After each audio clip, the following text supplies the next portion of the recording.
안녕하세요. 창조회복교회 장봉희 목사입니다. 오늘 할 주제는 천사 감시하에 있는 어린아이입니다. 성경 말씀은 마태복음 18장 1절에서 14절까지를 봉독하겠습니다. 그때의 제자들이 예수께 다가와서 하늘나라에서는 누가 가장 큰 사람입니까? 하고 물었다. 예수께서 어린이 하나를 곁으로 불러서 그들 가운데 세우시고 말씀하셨다. 내가 진정으로 너희에게 말한다. 너희가 돌이켜서 어린아이들과 같이 되지 않으면 절대로 하늘나라에 들어가지 못할 것이다. 그러므로 누구든지 이 어린아이와 같이 자기를 낮추는 사람이 하늘나라에서는 가장 큰 사람이다. 또 누구든지 내 이름으로 이런 어린이 하나를 영접하면 나를 영접하는 것이다. 나를 믿는 이 작은 사람들 가운데 하나라도 죄짓게 하는 사람은 차라리 자기 목에 연자맷돌을 달고 바다 깊숙이 잠기는 편이 낫다. 사람을 죄짓게 하는 일 때문에 세상에 화가 있다. 범죄 유혹이 없을 수는 없으나 유혹하는 사람에게는 화가 있다. 내 손이나 발이 너를 죄짓게 하거든 그것을 찍어서 던져버려라. 내가 두 손과 두 발을 가지고 영원한 불 속에 들어가는 것보다는 차라리 손이나 발이 불구가 되어서 생명에 들어가는 편이 낫다. 또 내 눈이 너를 죄짓게 하거든 빼어서 던져버려라. 내가 두 눈을 가지고 불타는 지옥에 들어가는 것보다는 차라리 한 눈으로 생명에 들어가는 편이 낫다. 너희는 이 작은 사람들 가운데서 하나라도 없이 여기지 않도록 조심하여라. 내가 너희에게 말한다. 하늘에서 그들의 천사들이 하늘에 계신 내 아버지의 얼굴을 늘 보고 있다. 너희는 어떻게 생각하느냐? 어떤 사람에게 양 200마리 있는데 그 가운데 한 마리가 길을 잃었으면 그는 99마리를 산에다 남겨두고서 길을 잃은 그 양을 찾아 나서지 않겠느냐? 내가 너희에게 말한다. 그가 그 양을 찾게 되면 길을 잃지 않은 99마리보다 양보다 오히려 그 한 마리 양을 두고 더 기뻐할 것이다. 이와 같이 이 작은 사람들 가운데서 하나라도 망하는 것은 하늘에 계신 너희 아버지 뜻이 아니다. 장으로 본 성경맥은 18장이니까 1에서 8 사이는 어린이를 나타내는 거지. 어린이. 또 1에다 8을 더하면 9가 되죠. 99마리. 18장은 8은 동그라미 2개니까 100이죠. 양 100마리가 있는데 혹은 8만 가지고도 양 100마리가 되는데 하는데 1이 있으니까 100에다 1을 빼면 99. 길을 잃지 않은 99마리 양보다. 이런 식으로 장으로 본 성경맥을 살펴봤습니다.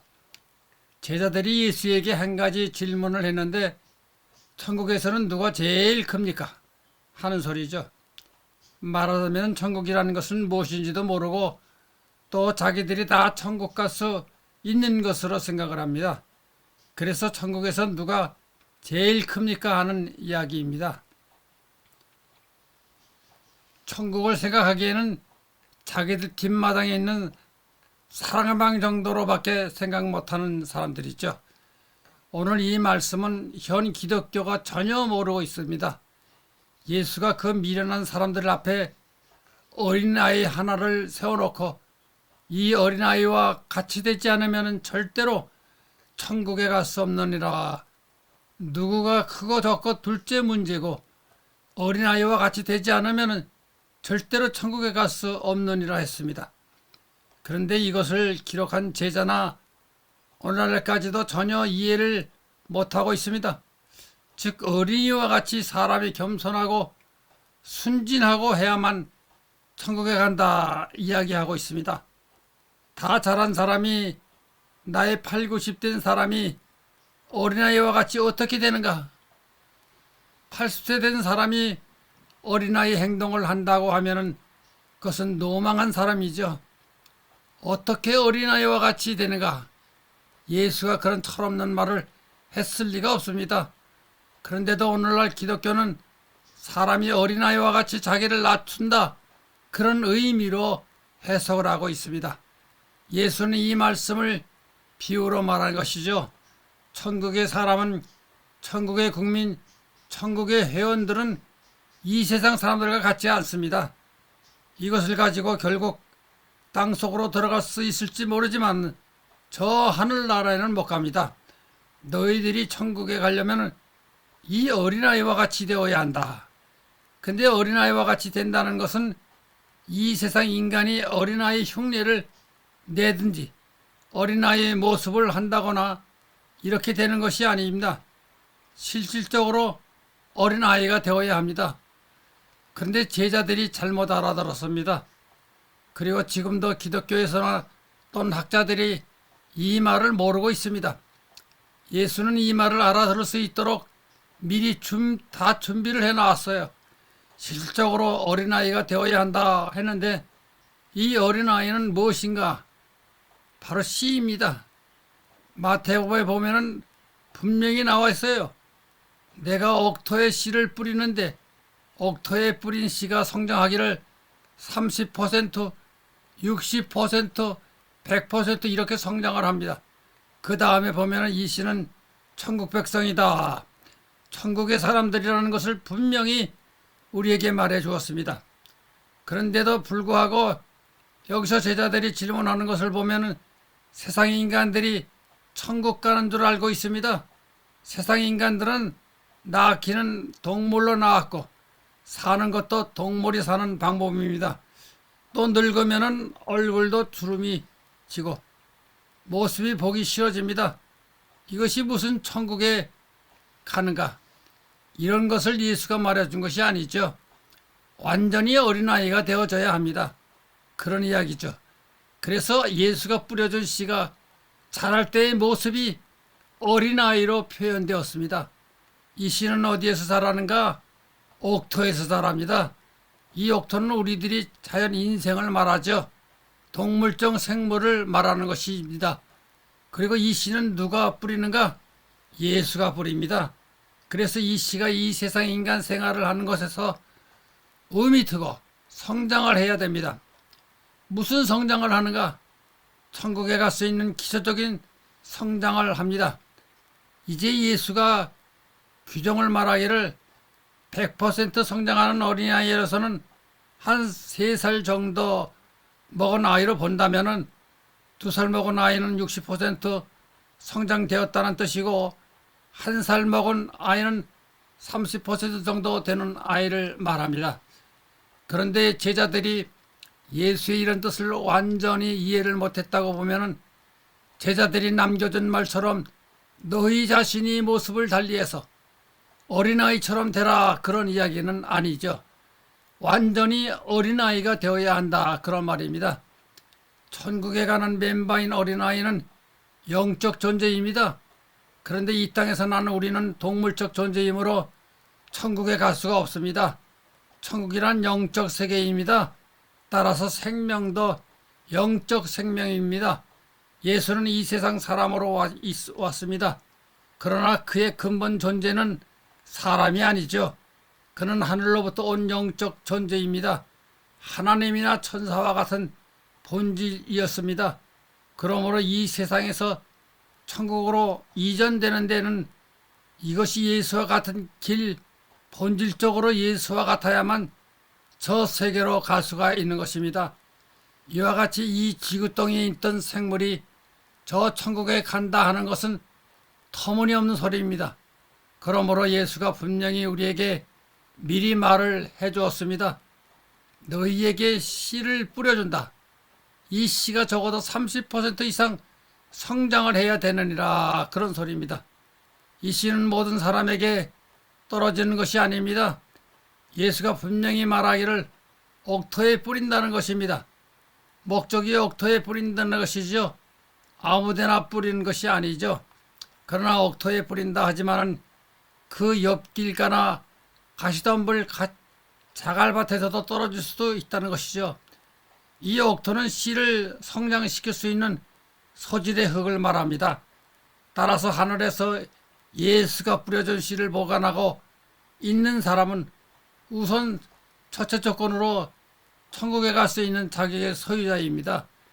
이 사람이 예수가 우리에게 전해준 목적대로 노력하면 최소 30% 이상 그 씨가 성장할 것입니다. 성장해 보아야 이것은 천국에 가는 멤버 중 어린아이입니다. 어린아이밖에 안 된다 그것이죠. 어른이 돼가지고 가는 것이 아닙니다. 오늘 본문에서 말했지만은 이 어린아이와 같은 씨를 가진 사람은 항시 천사가 보호하고 있습니다. 이 어린이를 보호하는 천사는 하나님 아버지의 눈앞에 있느니라. 다시 말하면 이 어린아이 하나하나가 천국에서는 가장 그렇게 중요하게 보는 것입니다. 그러므로 예수께서 하신 말씀은 천국에서 누가 크고 적고가 문제가 아니라 먼저 천국에 갈 수 있는 이가 문제입니다. 그러므로 너희가 어린아이 되어야 한다 했습니다. 그것은 지극히 지금의 존재 육체의 이 존재로는 안 됩니다. 다시 나야 됩니다. 다시 말하면 너희 속에 있는 씨가 완전히 성장할 수 있는 생활을 해야 됩니다. 씨가 자라는 것이 내 생활의 목적이 되어야 합니다. 오늘날 기독교가 예수를 믿으면 천국에 간다 하고 있습니다. 터무니없는 소리죠. 여기서 예수께서 분명히 말하기를 내 눈이 나쁘면 내 눈을 빼버리라. 차라리 눈이 없어도 천국에 가는 것이 중요하지. 그까지 세상 눈을 가지고 있어서 그것이 무슨 소용이 있는가. 손이 잘못하면 손을 잘라내 버리라 그것입니다. 그러므로 여기서 천국에 갈 수 있는 노력하는 자는 어떤 자들인가? 흠이 없어야 합니다. 그것이 내 속에 자란 씨입니다. 다시 말하면 씨는 옥토에서 자라기 때문에 옥토에서 자란 돌덩이가 들어있고 나무덩이가 들어있다면 그 돌을 치워내야 하고 나무덩이를 끌어내야 합니다. 이것이 눈이 잘못하면 눈을 빼내버리고 같은 이치이죠. 즉 옥토는 옥토대로 그 소질이 유지되어야 합니다. 그래야만 씨가 제대로 성장하는 것입니다. 그러므로 이 세상에 생물학적 인간이 어린아이인 척 그런 꼴을 보이면 어떻게 되겠습니까? 여기서 예수가 해주신 말씀은 늙은이가 어린아이 흉내를 내거나 그렇게 하라는 소리는 아니죠. 진짜 너희들이 어린아이가 되어야 한다. 본질적으로 어린아이가 되어야 된다. 본질적으로 어린아이가 되는 것은 영적으로 다시 나는 것입니다. 요한복음 3장 5절에 보면 예수께서 니고데모에게 말하기를 영으로 다시 나기 전에는 천국에 못 간다. 물과 영으로 다시 나지 않으면 천국에 못 간다 하는 소리나 오늘 여기서 예수께서 하신 말씀이나 마찬가지입니다. 우리가 다시 어린아이 된다는 것은 생물학적 어린아이가 된다는 말은 아니죠. 그것은 불가능합니다. 이것은 내 속에서 새 것으로 다시 나야 됩니다. 예수가 뿌린 그 씨는 소질적으로 같은 존재들입니다. 그래서 이 씨로 성장한 어린아이는 대단히 중요한 모양입니다. 오늘 성경에 있는 말과 마찬가지로 천사들이 이것을 감시하고 있다는 것이죠. 그리고 감시를 완벽하게 하기 위해서는 이 천사들이 하나님 눈앞에 있습니다. 근데 이 씨는 내게 언제 떨어지는가? 내게 어느 때 이 씨가 떨어지는지 나는 확실히 알 수가 없습니다. 나면서부터 떨어질 수도 있고, 즉 10세 때 아니면은 20세 또는 40, 50대 내가 씨가 떨어질 수가 있습니다. 어떤 경우에는 내 자체가 옥토가 되기 전에는 씨가 내리지 않습니다. 이 세상의 육체적 인간은 단지 천국 세계에 갈 수 있는 소재를 양성하는 밑바탕이죠. 그러므로 이 씨는 내 안에서 자라지만은 무엇을 먹고 자라는가? 내가 먹는 밥을 먹고 자라는 것이 아닙니다. 우리가 예수가 준 말씀대로 사는가? 우리의 생활, 우리의 정신작용, 말하자면 우리의 본질 속에서 자란다. 그런 얘기입니다. 요사이 세상 사람들의 형태를 볼 적에 대부분은 씨가 내릴 수 없는 상태라고 봅니다. 인간이 이 세상에 사는 중요한 목적은 천국에 가는 것이죠. 우리가 세상에 한 100년 산다 해도 그것은 별 의미가 없습니다. 그것은 내가 없어지기 때문입니다. 그러므로 중요한 것은 영생입니다. 예수가 이 세상에 온 중요한 이유 중에 하나도 인간들에게 영생의 길을 열어주려고 온 것입니다. 이 영생처럼 중요한 것이 또 있어요? 없어요. 이 영생의 길이란 우리 속에 씨가 심겨져 있다면 우리의 생활, 우리의 생명이 모두가 씨에 배어 들어갑니다. 씨에 내포됩니다. 이 씨 속에 내 인격이 이 세상 생활 모두가 들어갑니다. 그러므로 씨가 성장해서 저 세계로 가면은 내가 영생하는 것이 됩니다. 우리가 이 세상의 육체의 생활을 안 할 수는 없지만은 이것이 내게 있어서 그렇게 의미가 있는 것이 아닙니다. 아멘. 할렐루야. 감사합니다.